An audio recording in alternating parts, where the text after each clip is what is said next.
Hindi ka tao sa paningin ko. Napaisip ako, pusa o aso? Hindi ka tao sa paningin ko kung hindi ka abogado o doktor.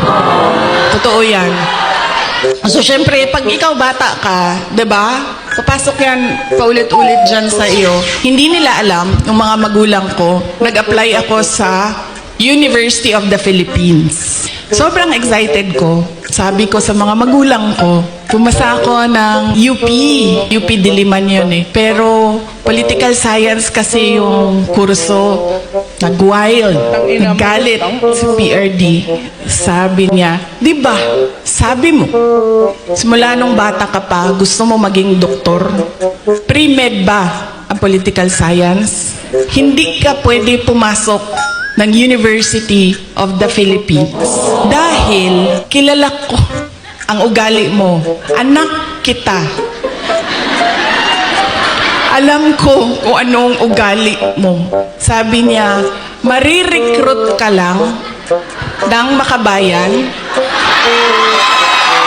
aakyat ka ng bundok, magiging NPA ka. Ikaw ang magiging head ng New People's Army at ikaw ang makakalaban ko pagdating ng panahon. Kaya hindi ka pwede pumasok ng University of the Philippines. So sabi ko sa mama ko, Ma. So sabi ng mama ko, sige na lang, kasi sinabi mo man doktor. So mag-pre-med ka na lang. Nag-pre-med ako. Siyempre, papunta akong doktor, so binilisan ko yon, natapos ka agad ako. And then, ito na. Mag-medicine na. Sobrang excited. Si President Duterte, pumunta na lang siya sa akin at sinabi niya na, ayan na, may school ka na-enroll ka na, may bahay ka na, pumunta ka na lang doon ng ganitong date. Pagdating ko doon, kompleto na. May kama na ako, may washing machine, may refrigerator, may kotse pa. Sige ma'am, ipa-adapt kita sa tatay ko. Tapos, syempre, hindi naging successful. First sem pa lang, alam ko na parang fish out of water. Alam niyo yung, bakit madali para sa kanilang nahihirapan ako.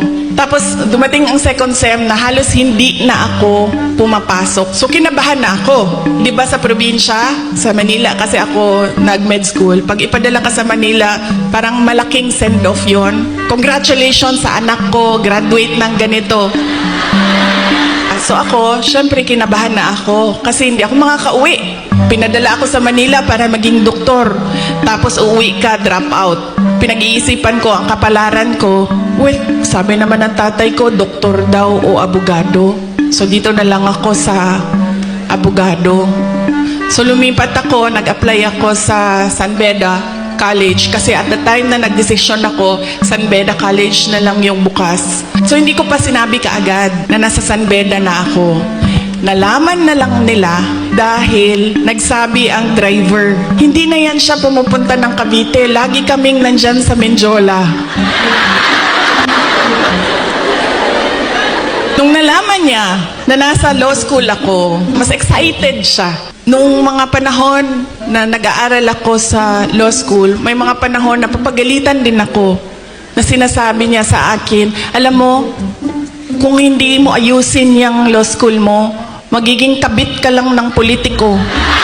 Ganyan yung style niya para idikdik sa'yo na mag-aral ka. Tapos meron pang isang beses na sinabihan niya ako, alam mo, kung hindi ka mag-aral ng mabuti, magiging halaman ka lang dyan sa gilid. Ganyan yung force by which he emphasized into my brain that I need to become a lawyer. Nung pumasa na ako ng bar at nakita niya na mas mataas yung grade ko sa bar exams kesa sa kanya, 5 points ang layo namin. Parang naging tao na ako sa paningin niya. Hindi sa nanay ko dahil ang nanay ko sobrang supportive nun. Kahit maging halaman ako, didiligan ako nun eh.